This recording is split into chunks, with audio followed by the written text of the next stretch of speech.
Saudaraku sebangsa dan setanah air, para penonton kanal YouTube-ku yang sangat saya hormati dan sangat saya cintai. Kembali lagi bersama saya, Sainai. Sudah bukan rahasia lagi kalau Demokrat tidak mau kecolongan lagi. Tahun 2019 lalu, kuat dugaan AHY akan dijadikan sebagai cawapres Prabowo. Tapi kemudian ditikung oleh Sandiaga Uno di menit-menit terakhir. Sampai-sampai Andi Arief Prabowo disebut sebagai Jenderal Kardus. Gagal di Pilkada DKI, gagal jadi cawapres di Pilpres 2019. Tahun 2024 nanti, Demokrat pasti tak mau gagal lagi. Artinya, Demokrat akan mati-matian. Tapi, ada satu halangan besar yakni saudara AHY yang tidak laku-laku. Tak ada partai lain yang tertarik, apalagi melirik. Demokrat pun tak cukup kursi untuk mengusung AHY. Makanya mereka ngotot minta presidensial threshold itu harus turun menjadi 0%. Tapi apa yang terjadi? Gagal juga. Harapan terakhir dari Partai Demokrat ada pada Anies Baswedan. Beberapa survei memasangkan duet Anies AHY. Itu pun dengan syarat jika Anies diusung oleh partai lain karena Anies bukan kader partai manapun. Nah, Demokrat bisa nangis kalau Anies tak bisa nyapres karena AHY juga akan ikut game over. Maka dari itu, ada dugaan bahwa saat ini Demokrat sedang membantu Anies Baswedan agar bisa resmi ikut nyapres. Caranya, kalau menurut saya, caranya seperti ini. Yang pertama, SBY turun gunung. Ini sudah saya jelaskan di video saya sebelumnya.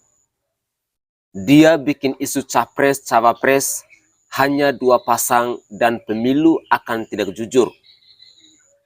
Yang kedua, Andi Arief bikin ulah licik melalui video yang beredar baru-baru ini. Dan sepertinya memang orang ini sengaja dipelihara oleh Partai Demokrat untuk bikin gaduh. Video yang viral itu berdurasi 1 menit 51 detik. Dia membuat fitnah keji terkait Presiden Jokowi. Dia bilang begini, SBY itu sudah mendengar langsung skenario 2 pasang. Lalu dia melakukan pengecekan pada orang yang mendengar langsung dari mulutnya Pak Presiden. Pak Presiden hanya mau 2 calon. Kenapa 2 calon Pak Presiden? Kan ada Anies, ada Ganjar juga. Oh, Anies kan sebentar lagi masuk penjara. Terus, partai-partai lain di KIB apa segala, kalau enggak nurut, tinggal masuk penjara saja. Gila bukan? Saudaraku sebangsa dan setanah air, para penonton kanal YouTube-ku yang sangat saya hormati dan sangat saya cintai. Ini bukan cuma sekedar fitnah keji terhadap Presiden Jokowi dan partai lainnya.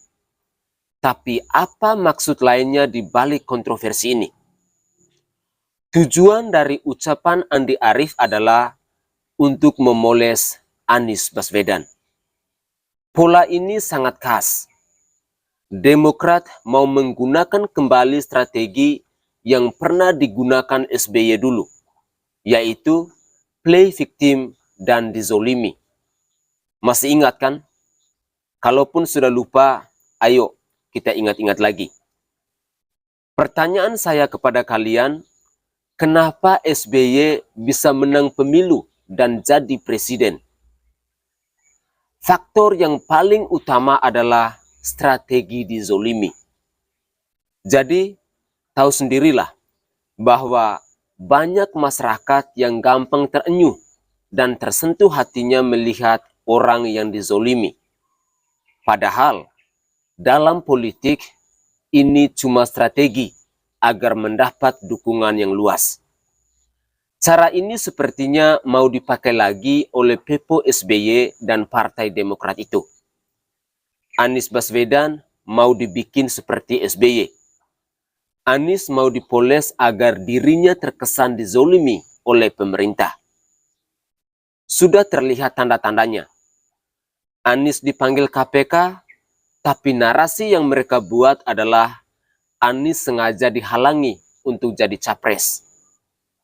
SBY turun gunung mengatakan bahwa ada hal yang kurang lebih mirip. Sekarang Andi Arief bahkan lebih frontal lagi. Anies dizolimi supaya masyarakat terenyuh, bersimpati, dan elektabilitas makin tinggi, sehingga peluang diusung partai politik juga semakin tinggi. Oleh karena itu, kita harus ingat kembali rumusnya. Jika Anies bisa menjadi capres, maka AHY bisa menjadi cawapres. Anies adalah kuncinya. Makanya, Demokrat mati-matian. AHY memang sudah disiapkan sebagai cawapres. Tinggal Anies Baswedan yang harus dipastikan bisa jadi atau tidak untuk capres. Sebenarnya ada beberapa hal yang bisa bikin Demokrat hancur berantakan. Salah satunya adalah Partai Nasdem.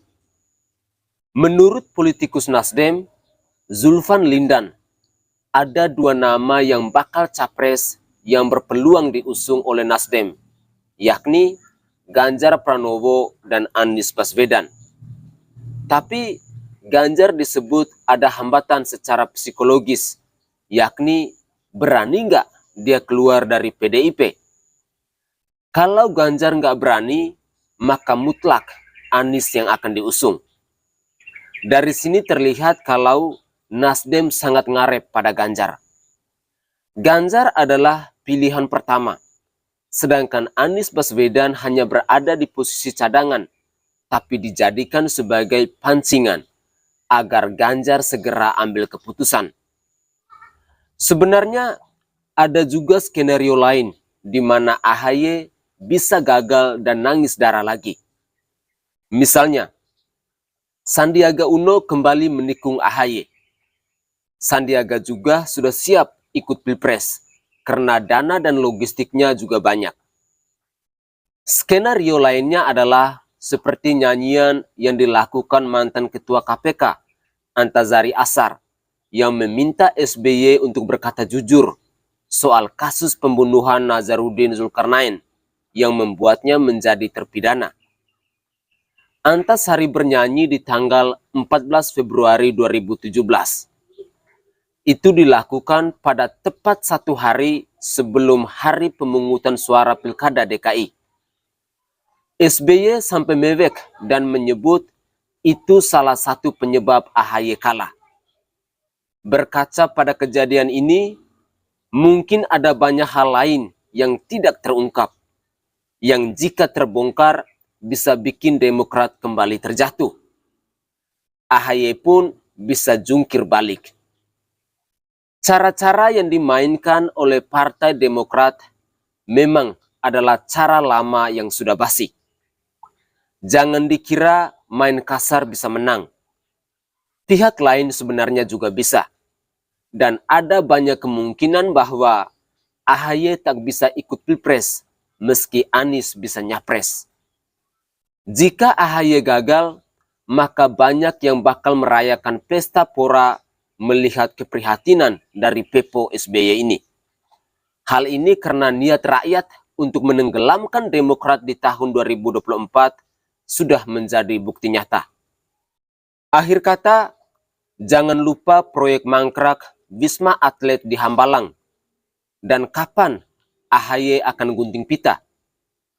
Itu baru salah satu barisan prestasi sang ayah yang ada di bumi Nusantara. Nanti perlahan saya akan bongkar, karena di NTT ini ada banyak peninggalan museum mangkrak karya SBY saat menjabat. Bersama saya Sainai, salam sehat untuk kita semua.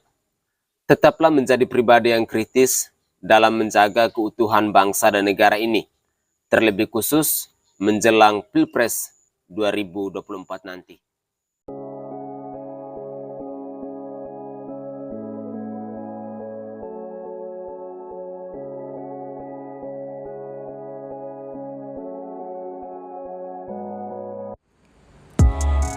Prabu merupakan salah satu minyak herbal yang mengandung 81 rempah-rempah asli dan dibuat langsung di Pulau Bali dengan menjamin kebersihannya. Minyak Prabu dapat membantu dalam menyembuhkan segala macam jenis penyakit kulit dan juga bisa membantu dalam meredakan sakit perut saat haid, pegal-pegal, dan masih banyak lagi. Minyak Prabu kini hadir untuk menemani aktivitas kalian semua dan memudahkan untuk dibawa kemana-mana. Minyak Prabu memiliki aroma yang wangi dan pastinya nyaman untuk digunakan. Buat apa ragu lagi, gunakan minyak Prabu, bukti menjadi saksi.